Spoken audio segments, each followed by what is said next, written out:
Hi, welcome back to the Jac and Glen channel. I'm Jackie. And I'm her husband, Glenn. He's my husband, Glenn. Hey, before we get started, make sure you hit the subscribe button, hit the bell notification so you miss any of our interviews or reviews. Today we have Camille from season 18 of Married at First Sight Chicago. Camille, how are you doing?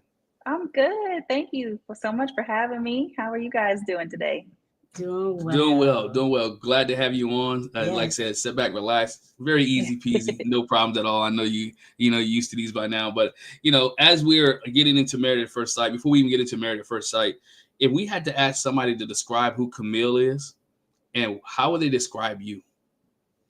That's a great question. I would say calm, positive, loving, compassionate, empathetic, and also very fun-loving.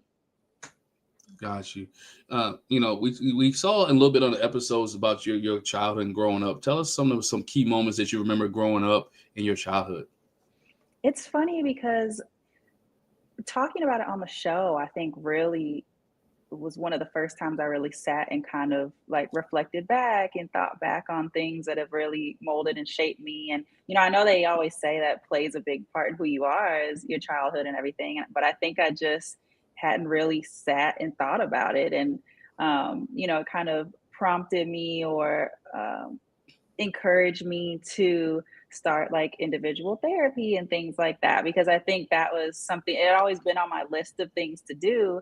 But talking about things with Dr. Pepper, I was like, oh yeah, I'm sure there's always stuff you can unpack. So I feel like I definitely remember my parents' divorce and kind of the series of events after that led to just operating kind of out of a two-parent household. And I think that kind of shaped me, or that's what, as we talked about on the show, what kind of spearheaded that parentified child, which I didn't even know there was a term for that. It kind of spearheaded coming into that era and becoming kind of that, just like soft space for everyone to land and person who makes sure everyone's good and all of that. So I know that was a big key kind of landmark in my childhood. But a lot of the positives too, like I came from a very, very loving family, and holidays are always and still are really big for us. Thanksgiving, Christmas, we get everyone together, eat some good food.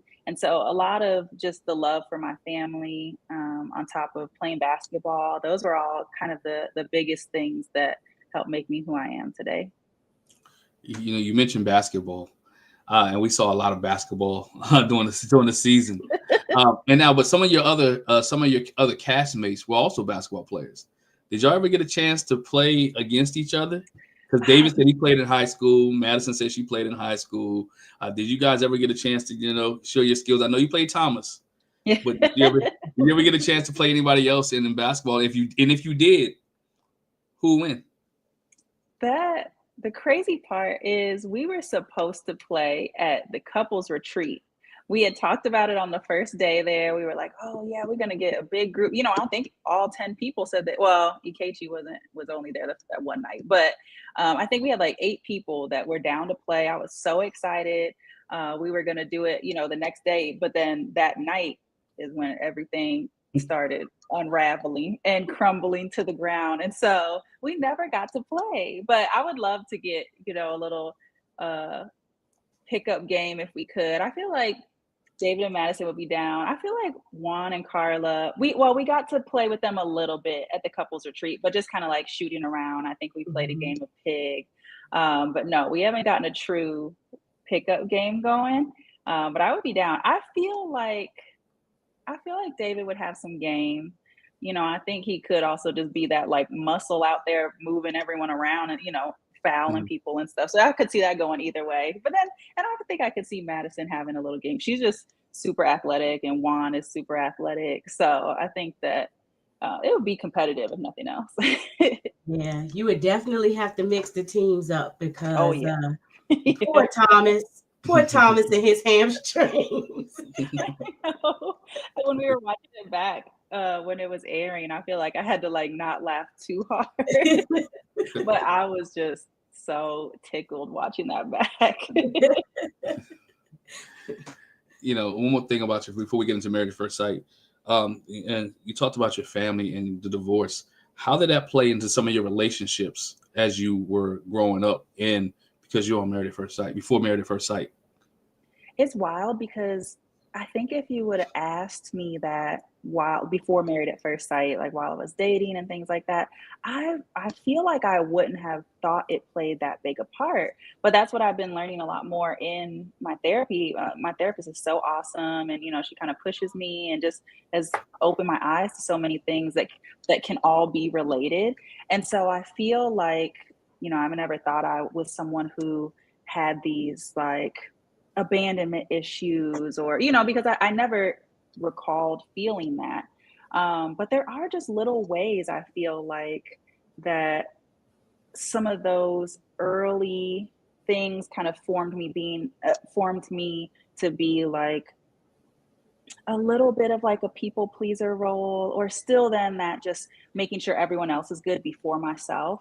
And that is kind of, I think, resulted in searching for the wrong things in the wrong people, or kind of seeking that external validation that might not even have any substance to it. So I think that's kind of been some of the things that I've discovered about myself, that now looking at my past relationships, so many of the kind of patterns and my bad choices in dating kind of make more sense. Got you. Can I ask this? So along those lines, okay, so what was your type before?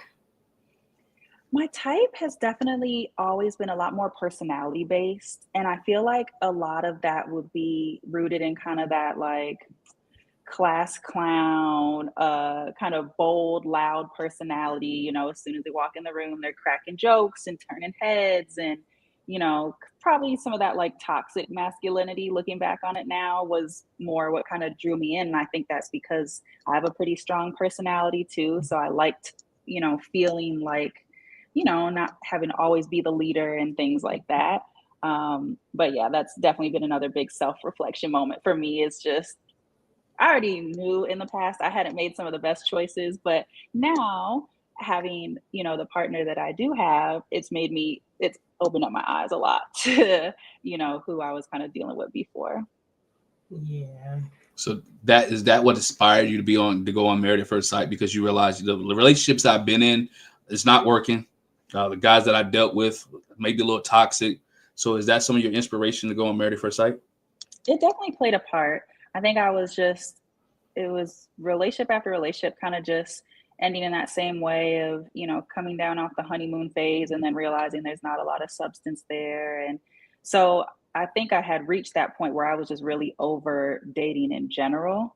And yeah, definitely having enough of that self-reflection, or being able to say, I know I'm not perfect. So maybe, let's see if someone can see something I don't see, or yeah, and if my picker is broken, let me just leave it to the experts and see if they can just remove all the extra stuff and actually, yeah, find me someone that I really mesh well with on a deep level, and our morals and our deep characteristics. Were you drafted or did you apply? Because a lot of castmates say they drafted on Instagram, or did you do the whole application and went through the process? I actually did apply. Yeah, I was kind of surprised. I didn't know until kind of more time went on how many people were reached out to. But no, I organically applied. My sister was the one who sent me the link and was like, I can't believe it. They're casting for Chicago right now, because her and I watched the show a good amount, a handful of seasons before ours. And so she was checking for herself because she wanted to get married at first sight. And that's where she saw they were casting in Chicago. And so I was like, hey, let's try it. It doesn't hurt to throw out an application. And so I did. And then it just kept getting moved along. And I couldn't believe it. But for whatever reason, they saw something in me. That was something that we, like when we talked to David, he said he hadn't watched the season. Yeah, I think a lot of people actually on our season had not yet. And I was like, oh, y'all are really bold, because I would have had to, hurry up and rush watch a couple seasons, see what I was getting myself into. But no, I had watched it, and that I always liked the concept of the show and just that taking your control out of it. It's a scary thing, but I really liked the thought of that. And just, you know, dating is so hard, and it's just a bunch of the blind leading the blind these days, I think. So that was always really cool to me, and seemed really genuine in the way and what they were considering when it came to matching people. So you feel like being familiar with the show, that was a benefit to you more than a detriment? I think it was, because it just, even if nothing else, so I always say I consider myself, I'm a go with the flow kind of person, but as long as I kind of know where the flow is headed. And so that helped me a little bit, just kind of knowing some of the bigger landmarks that come up in the show, like the going back to the roots, and going back to see like where you grew up, and, you know, yeah, just the group get-togethers, and just having that general idea of what some things were that I could expect. I think that helped me. Yeah. You know, what were some of your preferences when you were going through the process? What were some of your preferences that you say, this is what I want, this is what I don't want? I was definitely really, I really only had a couple deal breakers, or like non-negotiables. And I put down that I really wanted someone that was taller than me. I'm kind of tall, I'm like 5'9". So I was like, even same height was okay. I was like, I just would prefer, you know, and I always say, shout out to the short kings. It's no shade, but I was really hoping for someone my height or taller. And so I was pretty firm on that. And then, a non-smoker, so no cigarettes. That was a strong preference of mine. And then that I really wanted to be matched with a Black man. Gotcha. And those were really my main three things that were just super important to me, just for like longevity's sake and relatability and all of that. And then when it came to preferences or things that I asked for, a lot of that went back to personality. And that's kind of hard in the interview process, because how can you really word like, look, I just want a good guy. Like, I'm tired of the assholes and the, you know, this and that. So like, how can I say I just really want someone who is good to their core? And family is really big to me. So someone who's family oriented, or really, even if they don't have a great relationship with their family, someone who wants that, or really prioritizes that and holds that as a core kind of value. So those really were the main things. I feel like I kept it pretty mild on my application, because, and my friends will tell you too, I've never really been overly picky. It really is just the personality and the morals. So were you genuinely open to marrying a stranger? Like when you realize, okay, like this thing is moving now, like the ball is rolling, like I may get on this show. Did the nerves start to kick in a little bit? Like, oh my goodness. The nerves were kicking in a little bit, just kind of in terms of like, girl, what are you doing? Or, you know, I am pretty calculated, or I just like to think things through. I have a little bit of impulse, but I definitely like to kind of weigh out all decisions. And I'll say the interview process was pretty spread out. And so it was over some months. So that helped a little bit while they were doing all their vetting and interviewing and background checks and things like that. So it gave me some time, you know, kind of as I kept getting to each step, it gave me some time to process that. Like, okay, well, you know, they're calling me back for this, or okay, now they're coming to do a home visit. And I know not everyone who gets a home visit gets on the show, but I'm like, I gotta be at least 1 of 10 at this point, or something like that. So each step made it a little easier to digest. But I definitely, as it started getting closer, I was having some moments here and there. But I really did feel like I was open to that concept. And my friend, the family would always tell me that too. Like, if there's anyone that, you know, would be good for something like this, it's you, because I kind of am a deeper meaning person. I really would not consider myself someone to be like shallow or I think not being so rooted in like physical is a benefit of doing something like this too. Because some people, if they have super strict, just like physical attributes that they're looking for, things like that, you're playing a big game of risk with this because you just never know who might be waiting for you. That's what I was going to say. I think that's the benefit of having watched the show previously. You could come into it like, okay, it may not be what I expect to be at the altar. Will I be okay with that? And I think a lot of times people don't think about that. Because like you said, they have these, I'm looking for these physical attributes. And if I don't see it, it's like, even personality wise, oh, he's quirky, he got a funny, little sense of humor. I don't think I can deal with that.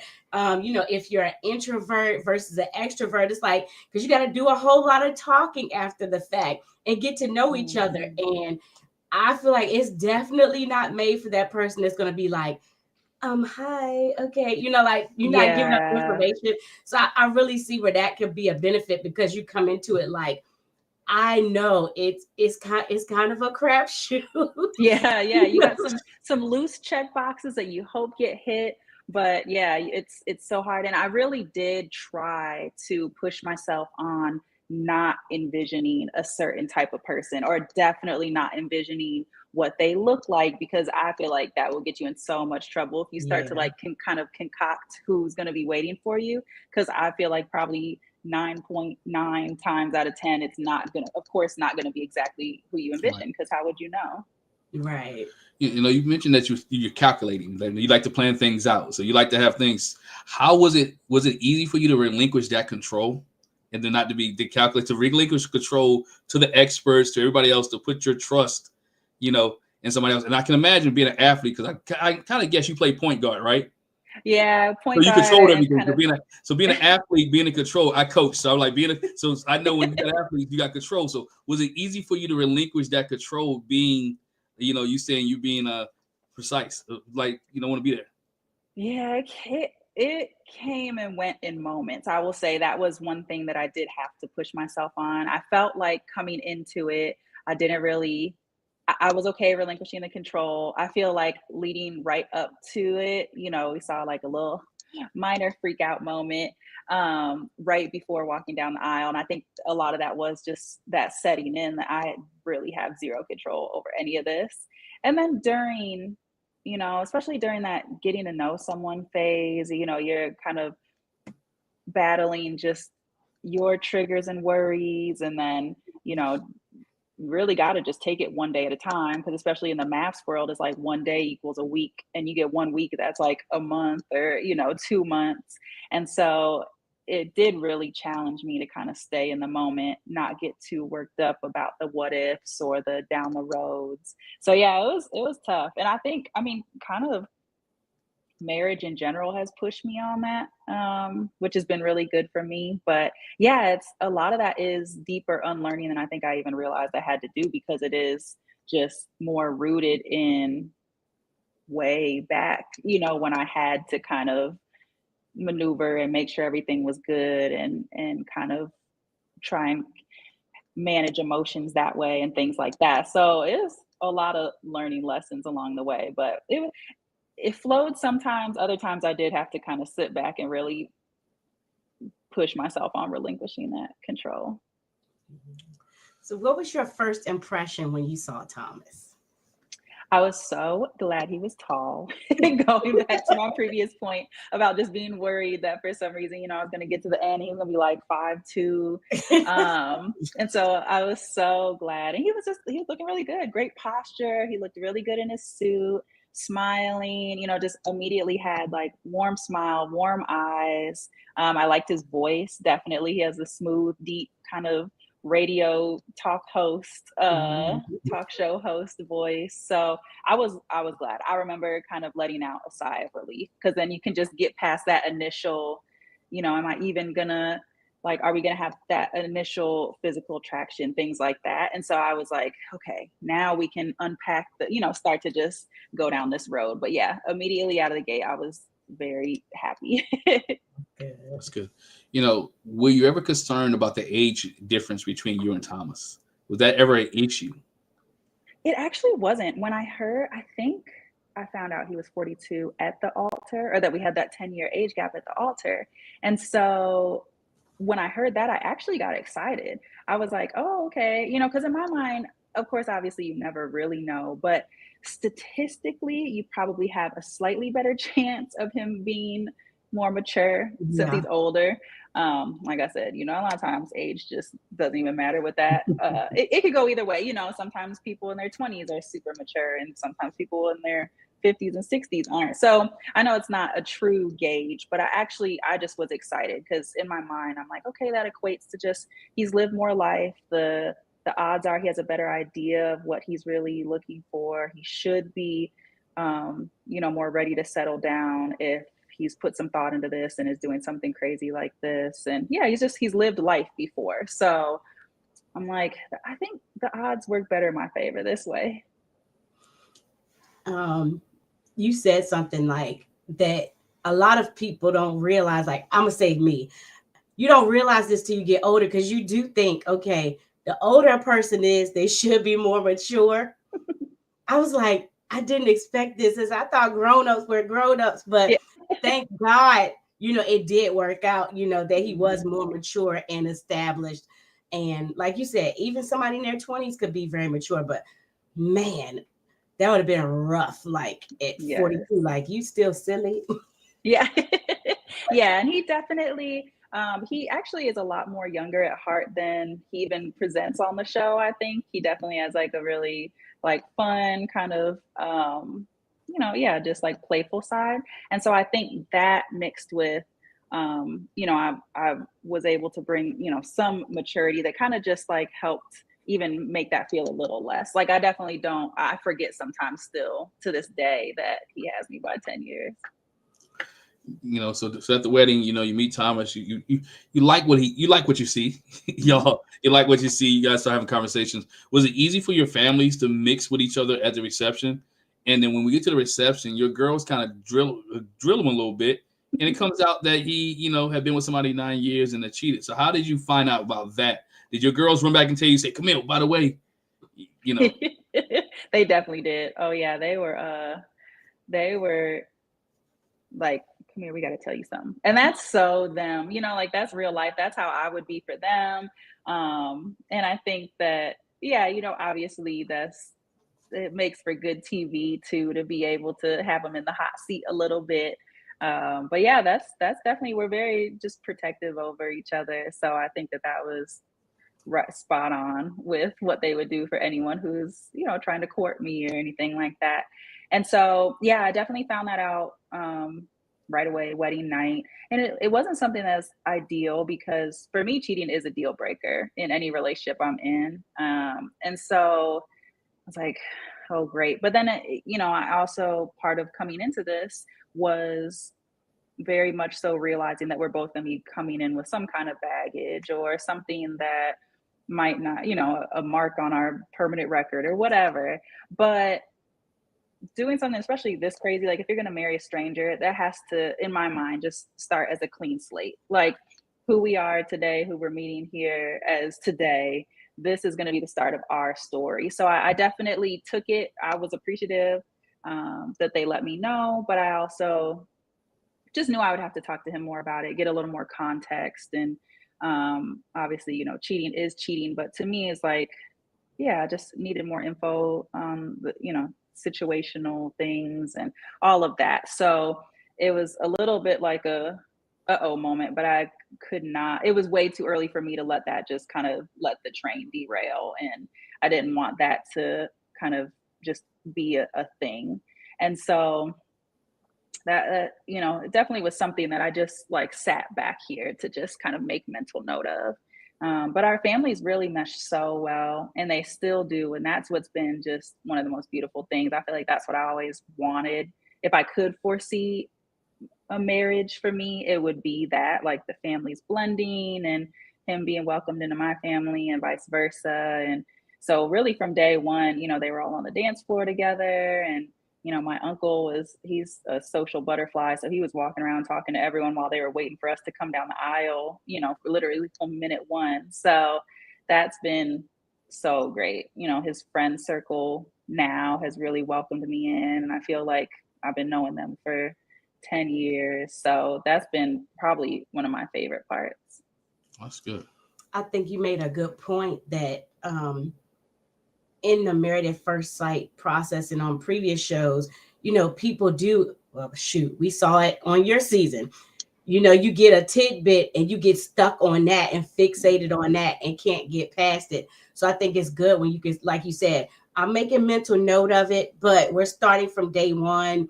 That may or may not be an influence, you know, in our relationship, but I'm going to put it to the back. I'm not going to harp on that all the time because this is going to be a long few weeks if Yes. that's all I can think about. Yes, exactly. And that, you know, the show is always going to find a way to have something be your thing. But I'm like, you know, yeah, continuing to bring something up from his past that was something from years ago. And, you know, I have to see who he's going to be for myself and who he is with me and all of that. So I really tried to channel that early on. Yeah. You know, you talk about the show, always try to make a thing. All right. Your thing with you and Thomas early on was I don't want to use the, you know, let's say swag that he wasn't cultured enough, right? That was a thing, right? That they try to portray. Was that really, and I don't want to ask you this way, was that a thing in your mind or was it a moment? I think it was very much so a moment. And I kind of have talked about just kind of watching it back was a little difficult because what I feel like really was maybe just moments or like such a period of time for us that was so short, it really developed into, you know, week after week watching the show back. And so that was kind of rough to watch back for both of us, you know, just kind of ripping the old scab off a little bit and really just we had so many good moments and like productive conversations and, you know, sweeter moments and things like that. And so I feel like that really got highlighted. I mean, I think it was something that just comes with, you know, Tom's funny. He said, he was telling someone else that he was like, you know, I think I came in and put professional Tom on a little bit too hard.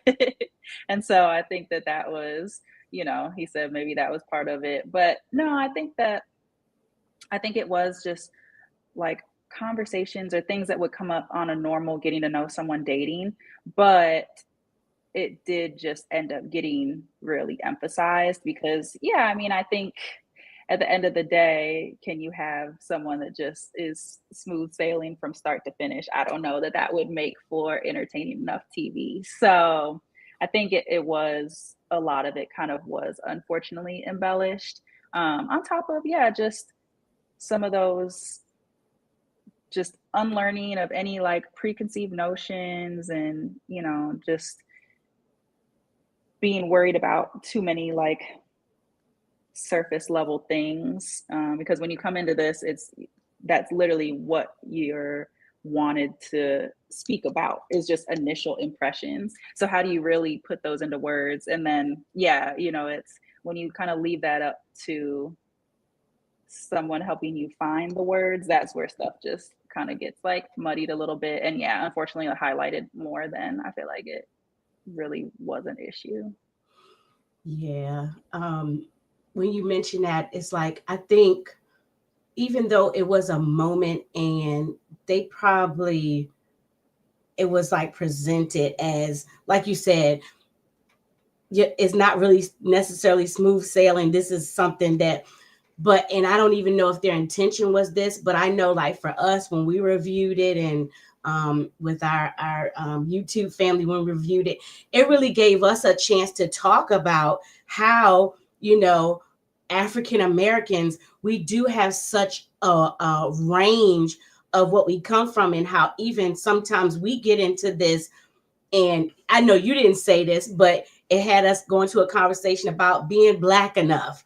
Mm-hmm. What is Black? You know, what is a Black man? And is it swag? If you don't have the swag, are you still Black? If you talk proper, are you still Black? If you speak Ebonics or AAVE, now they call it, Mm-hmm. And I don't know if that was the intention when they brought it up, but it definitely, I know for us, I don't know about other reviewers, but that's something that we had a chance to talk about and to share, our experience when it comes to, like, my husband's an Army brat.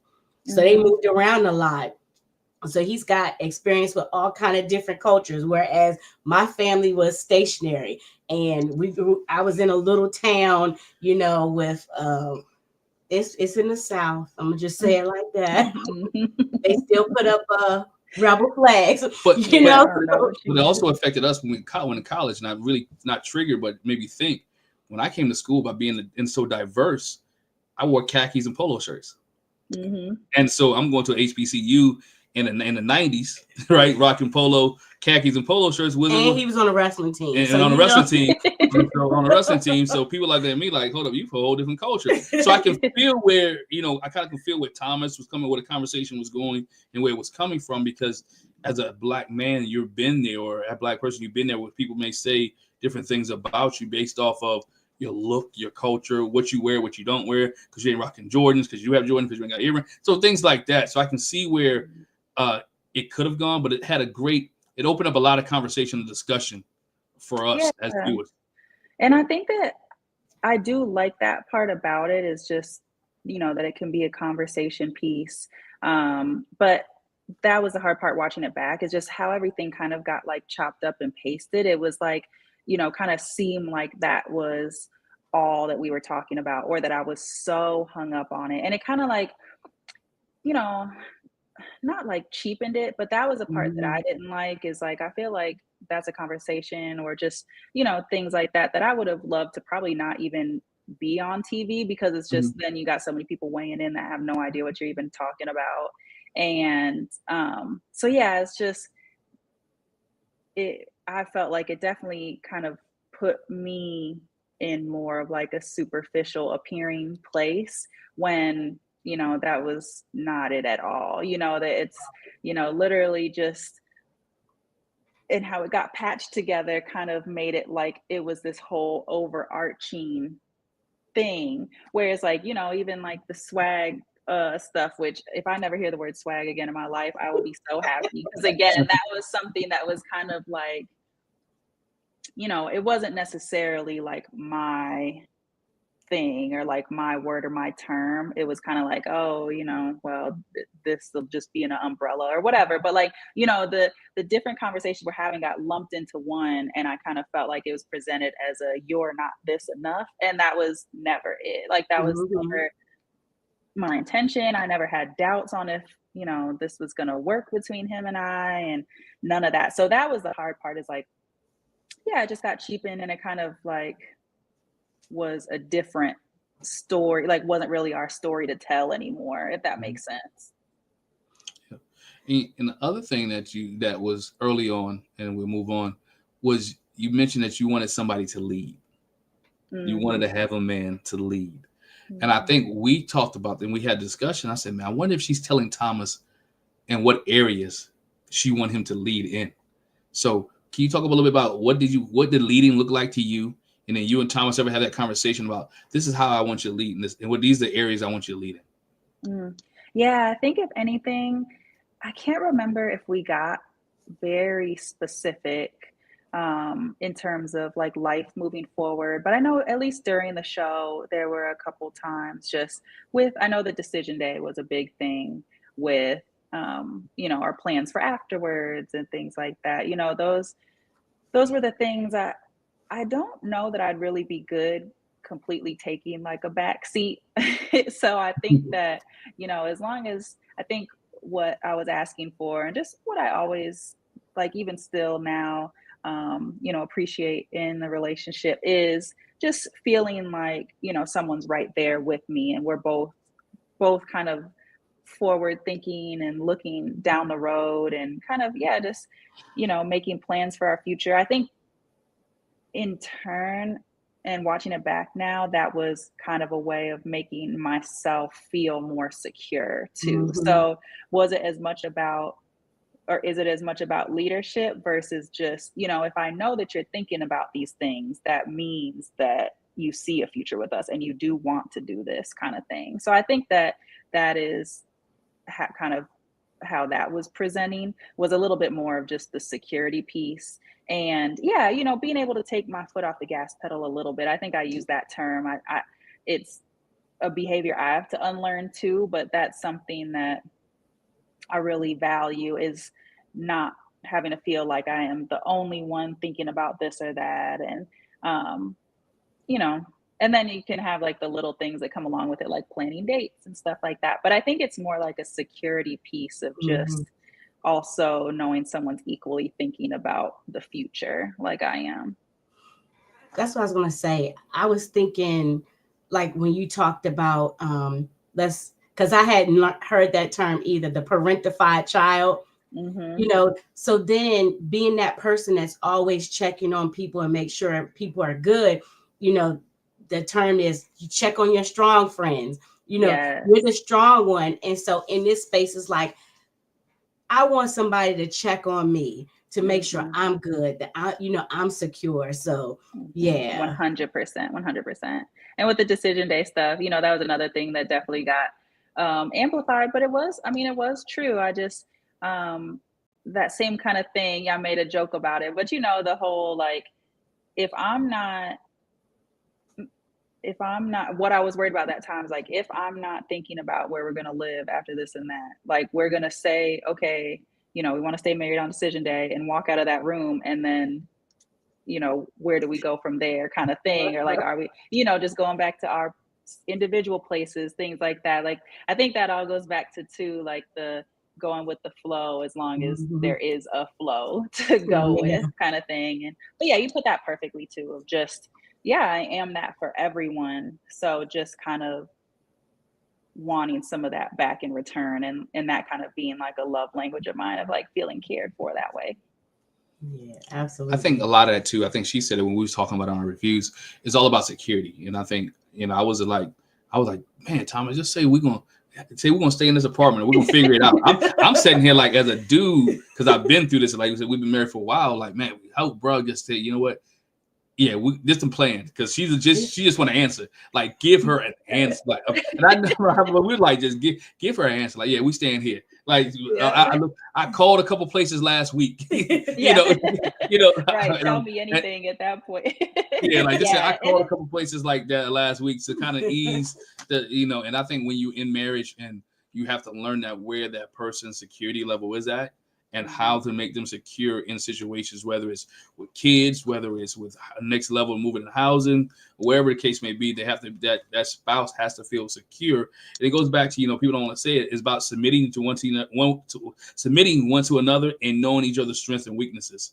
And so have y'all learned each other's strengths and weaknesses yet? Going about 1.5 2 years, have y'all figured out where everybody, who's strong in this area, who's weak in this area? Can I submit here? Can he submit there? Have y'all figured that part out? Yeah, definitely.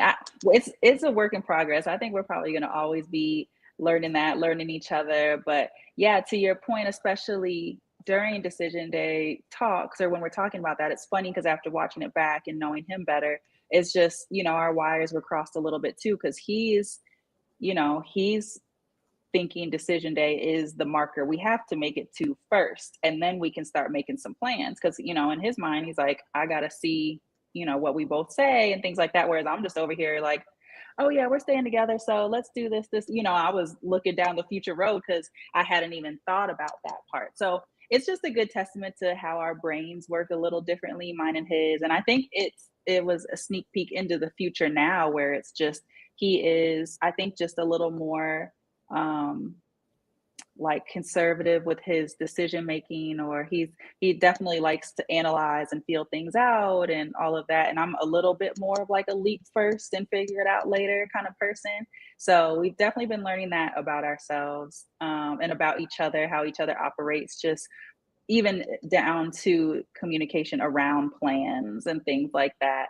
But yeah, we've been learning each other, definitely learning each other's strengths and weaknesses. And that's what I like about us too, is I think that's why we make such a good duo, is we have a lot of similarities. Kind of our temperament is pretty similar. We're both, very slow to anger, and I feel like we're really good communicators. And so, yeah, I think even if it just comes down to plans and timing and things like that, where we might differ a little bit, I think we do a good job of kind of picking up what the other lacks a little bit. Yeah. Mhm. How are you guys navigating with the opinions? Because you mentioned several times that you watched it back, right?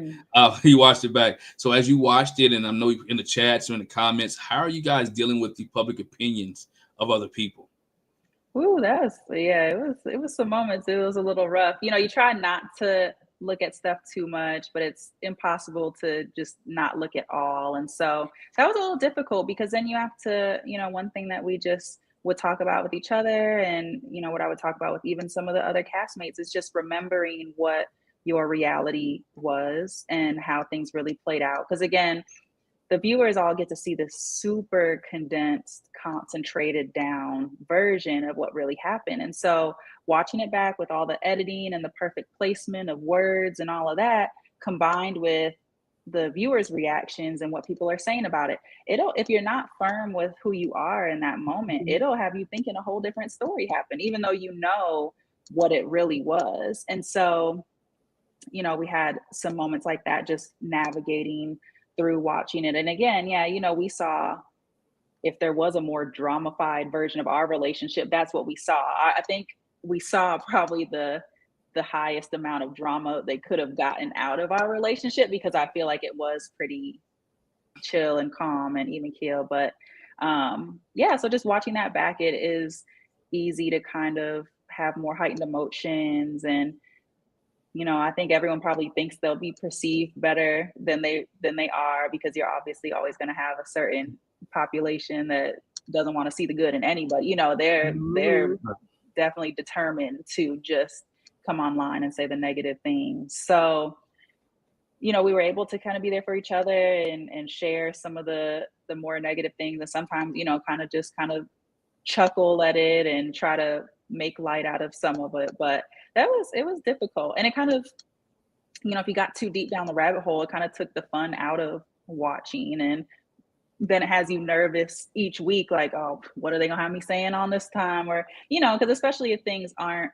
right in context, if they're taken out of context a little bit, like it could just be, have you over here like, oh my goodness, like I didn't think it sounded like that, or whatever. So it was difficult. It had its ups and downs. Overall, it was fun to watch it back, but it definitely was a little more stressful than I think either of us would have thought.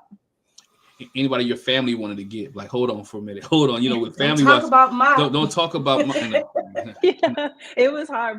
My friends were the ones that were like ready to be keyboard warriors, and I'm like, it's not even worth it. I feel like we've even seen after the show, like some people go down and try and like defend themselves, and it's just, it falls on deaf ears, because like I said, there's a whole group, a certain subset of the populations that's literally not even, you won't even be able to change their mind.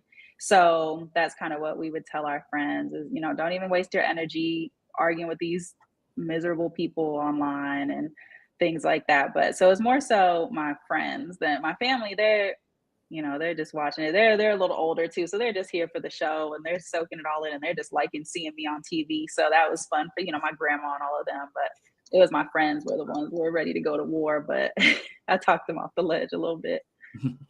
But okay, so you kind of segue into this. So speaking of, speaking your mind and some of the parts that we were like, yes, your interactions with Ikachi, like what's really good, what's up, my guy, type of stuff. Because we need like, to know. like, how were you feeling, when, because I like that part. I was like, yes, somebody give him the real, because this is foolishness. Yeah, it was, MM was the one that I was talking to most often and most frequently during filming. So her and I got really close from the get-go. And so that's probably why I had the most smoke for her partner, is because, I just was getting her firsthand glance at all times. And I was really feeling for her. She was going through it. And, I just felt like she got shortchanged in terms of just, you know, having someone that was really ready to show up and do the work. And, you know, because I know she was. And so that's where a lot of that came from, is like, come on, like, what's going on? Like, just speak your mind. Like, it's something, you know, there's something going on. So that's where a lot of that came from. Like, definitely when it came to is I felt like I really felt protective over her. And I felt like her and I kind of came into this with similar mindsets of just that openness, that resiliency, that determination to make it work with, you know, whoever we were matched with, because we wanted this. And so that my heart was going out to her. So that's where some of that came into, is like, you know, quit playing. We are all here showing up, putting in the work. And so, yeah, like, what's really good? Like, what, just say what you're not saying, because there's clearly something going on. And so it was interesting watching everything back across all the couples, because yeah, when you're filming, you're just at an arm's, you know, you're at an arm's length. You don't really know the ins and outs. You don't know the words, the, you know, the conversations that are being exchanged. You just have a general idea of how people are doing overall. But hers was the one I was more kind of in tune with throughout. And so another part of that question being that, you know, you talk to MM a lot, and I know some of the other couples, like you said, it was like at arm's length. Did you ever feel like, you know, you and Thomas were going so well that in that space where the other couples weren't in the best situation, did you feel like, well, I can't let on, kind of dim your light, like, you know, me and Thomas are good, and not share as much, because like, dang, they're kind of miserable. So yeah, no, so luckily when we got around, I think it just had to get trimmed down because they couldn't keep all the hours of footage. But I feel like every time we got to the group couples, I feel like Thomas and I were like, no, we're, you know, I appreciate this about him. We're, you know, we did this the other day. We're having a good time. So I think they just couldn't keep it. You know, they couldn't keep everything. So I think it kind of got trimmed out. But no, it kind of solidified for me that we were at least going about things the right way and really putting our full effort in, both people. And so that it kind of like, it was never in like a like bragging type of way, but I did just, yeah, I felt happy to kind of report back to the group that we were doing well. And a lot of our it's like whenever the groups got together, I feel like we saw all the drama and the arguments. So Thomas and I would really like start off the group event like, hey, how's everyone doing? We would go first and just get ours out the way of like, yeah, we're doing good and all of that. And so then what a lot of people see on the show is just when everything started going left, like not too long after that. You know, was that bond, you know, with MM and, you know, even with the case, because that's the black love. You wanted to see that be successful. You wanted to see the black love. You know, as I say, I think what was that? Wesley Snipes said, "One passion 57, always bet on black." Right? You saw Ikachi, like, you're like, come on, get it together so we can be. You're on TV. Like, let's get it together. Was that a lot of that? And we saw a lot of your facial expressions that you and MM could get connect. So from what, like, y'all could probably look at each other across the room and know what each other is thinking because of that cultural connection, as I want to say. Instantly. Yeah. And, you know, we got to see a few moments of that, her and I's exchanges, but there was even more than that. And so, yeah, that was definitely part of it. And I think at the honeymoon, you know, we all saw that they were doing really well. And so a lot of the couples, even it almost was a bit of that, like, dang, are we not where we're supposed to be? Because they're over here like so linked up and, you know, it seemed really great. So I think that was part of it is, you know, I always want to see us win. And so I was excited about that and kind of that bond that maybe we could all have. But yeah, I mean, pretty much as soon as we got back from the honeymoon, I think is when stuff started, you know, tension started rising in that couple. And so, yeah, it was all of that above pretty much of just wanting them to be great, and on top of it too, just really knowing how open and willing she came into this. And so it just kind of being unfortunate that I would say like the effort was just so mismatched. Can I say this too? And I liked the interaction between you and Thomas. Like, one, I think it was at the retreat when Thomas was like, man, I'm 42. I'm too old for this drama.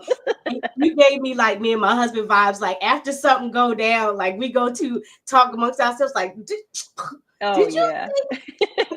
Yeah, I feel like that was us all the time. Like I would come back from the girls get togethers like, you will never guess what I just heard tonight or whatever. You know, we would definitely have lots of pillow talk, and it was always a funny combo. Cause yeah, I can never control my face. That was one of the things that my friends said coming into this, like, oh my gosh, like if you go on there, what are you gonna do? Like, you know, you can't hide your face. Like they're gonna get you, you know, making all types of crazy looks. And so they caught a couple of them. They definitely gave you a reason to, between Ikachi and the one-page divorce paper on the retreat, between Madison and Alan and Michelle and David. Like, I mean, it could almost have broke your neck. Like, what? Yes, what? That was on a swivel. Yeah. Right. And so, yeah, that was, yes, that was, I mean, that was like the interesting or the crazy part is like, you know, again, I would have some conversations with MM and kind of keep like light touching base with the other girls.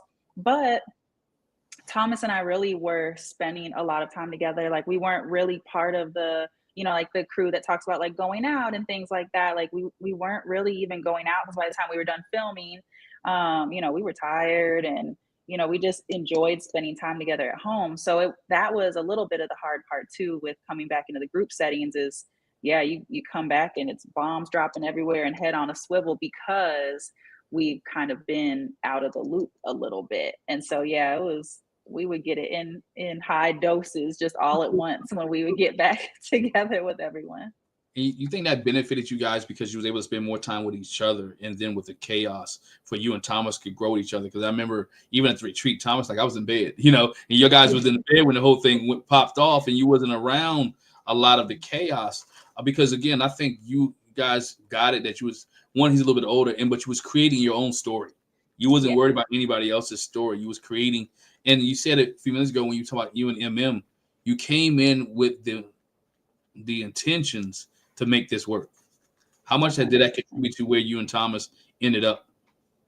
I think it played a huge part. I think that, you know, the more you can kind of have your blinders on in something like this, and kind of keep that tunnel vision on your partner and where you both want to head, I think the better. I think that, you know, I don't think that there's anything wrong with the going out and hanging out with other people. Because I think at that point, a lot of those relationships were already struggling, you know? So I think that just was kind of like a coping mechanism for some people, or just it allows you to not really like sit and think about how your relationship's not where you want it to be and things like that. So I think that it really did help us so much to just kind of focus on each other and focus on, yeah, just our relationship in the moment.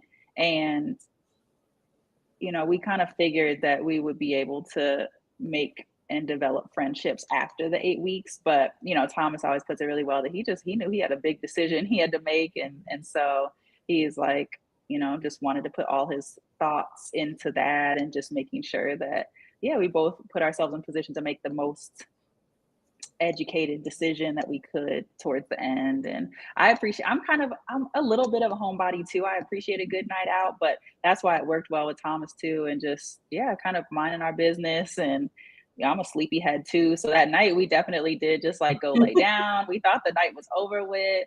And then, yeah, we woke up to the crashes and the yelling and stuff like that. So it was wild. But yeah, we kind of like to stay out the way. And I think that did benefit us in the long run.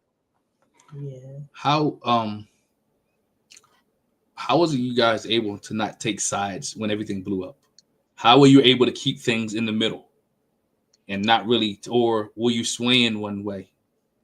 I think a lot of that it did have to do with not fully knowing the ins and outs. So it kind of was operating out of this place of just kind of being up at the surface, like looking in. And so we would get a lot of the updates real time, like in the group settings, but it was just a lot of info all at once. So that's kind of, I think Thomas and I, both of our temperaments and personality is to kind of take things in and then, you know, take in all the information, kind of decipher from there.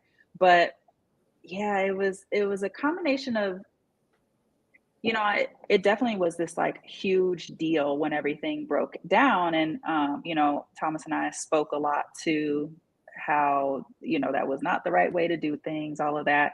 We let David and Madison know that, we didn't approve of how they went about things. But in that moment, everything's so crazy. I always say, like, at the couples retreat, I had just married this man I don't even know 5 or 6 weeks ago. So who am I to like come in here and, judge and tell someone how they're supposed to be acting towards this other person they just also met 6 weeks ago? Or, a lot of that. I've just never been like quick to act on emotions.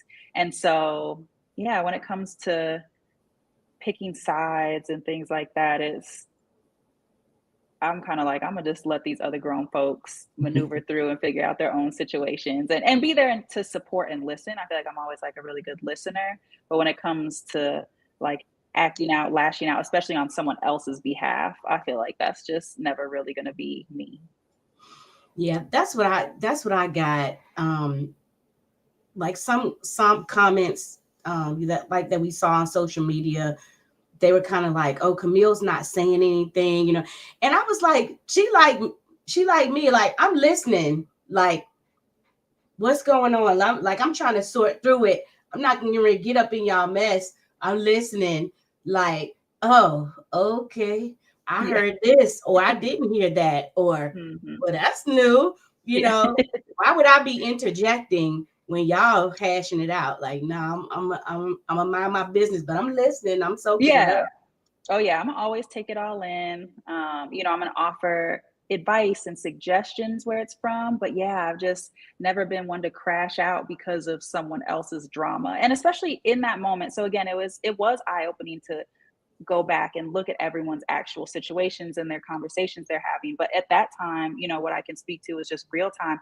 We didn't have all of the context, and I just say, outside looking in, I don't think any of us were under the impression that either of those couples were going to last in the end or were headed somewhere, so even more so added to that, it was like this crazy thing that happened. Like, no one expected that to happen, but also it wasn't like either of these couples were these like loving, neither one was like on that trajectory that Thomas and I were on. So it was like, that was also hard to chastise someone when it's like, you knew at the end of the 8 weeks that it was not going to be a yes. If you could go back, is there anything that you have done differently, either during the process or at the reunion? Well, the process, I feel like I actually was able to walk away and feel really happy with, what we did, how it happened for us, how it unfolded, and our getting to know each other process was not always the smoothest at times. But my producer coming into this, she gave me a call before filming even started and just kind of gave me a pep talk and told me that people's biggest regret is afterwards kind of wishing they would have said something differently or done something different, or they tried to hold things back and then that it ended up showing up on camera anyway, or just having that regret. So that was always so much my mind. I probably like overshared or overtalked sometimes, but that was new for me. I am someone that usually does keep things inside, and so I think that I really pushed myself on just being as open and honest as possible, even if my words didn't come out as well as I wish they would have. So I actually feel really lucky and blessed that I feel like I can walk away and say that I probably wouldn't have changed anything. I might have just not given as much like fire or as much like kind of ammo behind the whole like swag stuff, because again, that was a little kind of out of character for both of us to like be having to discuss that so long. I probably would have just like nipped that in the bud a little earlier. But other than that, reunion is like, I think I was pretty calm and chill there and just sitting back and listening some more. I might have had a little more just opinions in general, because at that point we just hadn't hardly seen anything. We had maybe just seen like a couple episodes so far. So I didn't know all the ins and outs of what was happening behind the scenes and all of that. So I think if anything, I just would have been able to none of us really could speak on too much at the reunion because we just didn't know how things were going to play out yet. So I would have loved I think they should have done the reunion after we had seen like at least half of the season or something like that. They probably would have got a lot more action and juice and, opinions out of everyone. So we just have two final questions. First is like, what's going on with Camille and Thomas today? And then what advice would you give to someone thinking about applying for Married at First Sight? Sure. So Thomas and I were just living, loving life. We got a new place together pretty much maybe like 4 months after filming ended. So we've been here for about a year and I love it. So it's been really nice just making this place a home. I got a lot of my touches on it, but he definitely has put his input in. And so that's been so fun. It's just kind of building the house together. We've been able to host. That's something I've always wanted to do, is just have kind of that hosting apartment. And so we have that. We've been doing a little bit of traveling. We got to still figure out our schedule for this year, but for our 1 year anniversary last year, we went to London. My brother lives over there. And so, we got to go see him and just spend our anniversary overseas. So that was so fun. So yeah, definitely looking forward to, some more trips this year, but otherwise just spending a lot of time with family and friends as the dust kind of settles, just getting back to like that normal life, feeling normal again. Our weeks aren't revolving around Tuesdays anymore.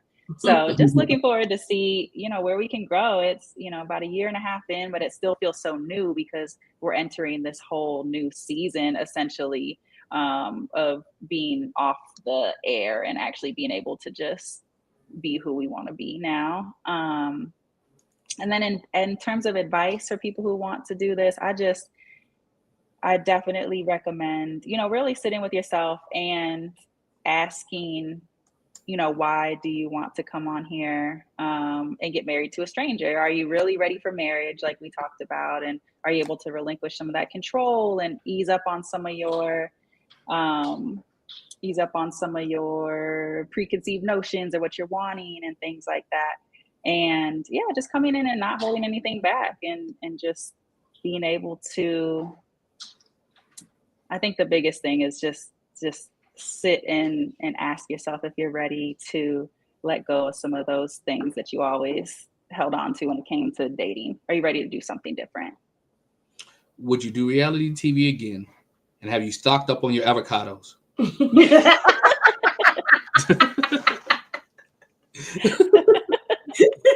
Oh yeah, the avocados. We definitely got a whole bowl full over here, but just for cooking purposes only. And I think maybe for the right show I would, but I got my guy, so I don't need any more dating shows or anything like that. And it's nice being able to decompress and get back out of that public eye a little bit. It was fun. I don't regret anything. I enjoyed it, but it's been eye-opening seeing just some of those like negative responses, and it's not for the faint of heart. So that's the other thing I would caution people too, if they're thinking about doing something like this. That's even more so a reason to do it for the right reasons, is because you're gonna get some of that flack from people. And so if you're not coming in being true to yourself and being secure within yourself and doing this for the right reason, it'll eat you up even more than it would otherwise. Well, Camille, I want to thank you for spending an hour with us, talking about your journey of Married at First Sight. We appreciate you. If people want to follow you, where can they follow you, and any other endeavors that you may have that you want to share? Go ahead and share it. Definitely. Instagram's probably the best bet. I'm on there, Camille 2_Rose, and Tom's on there is Tomcat 2K3. So we're both on there, getting our posting game up. Like I said, it's been hard because we have had to stay under wraps for so long. So we're finally starting to branch out and document our lives a little more. So Instagram's probably the best bet. And endeavors, we'll see where the wind blows us. We're open to whatever comes our way. And I definitely am looking forward to kind of keep diving down further into the real estate game. That's always been a passion of mine too. So I have one investment property. Hopefully we'll be adding more to that down the road and working on getting my license, things like that. But right now, just enjoying getting back to being like a normal, regular person.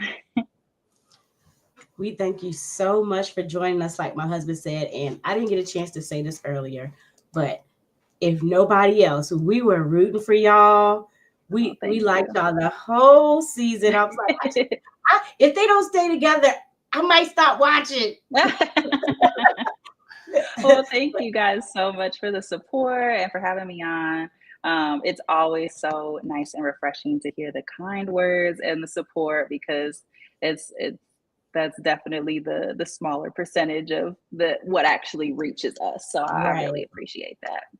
Yeah. No problem. Appreciate you guys for watching. Make sure you hit the subscribe button, hit the bell notification. Make sure you follow Camille. Make sure you follow Thomas. And we'll catch you guys a little bit later. Peace. Bye. Bye.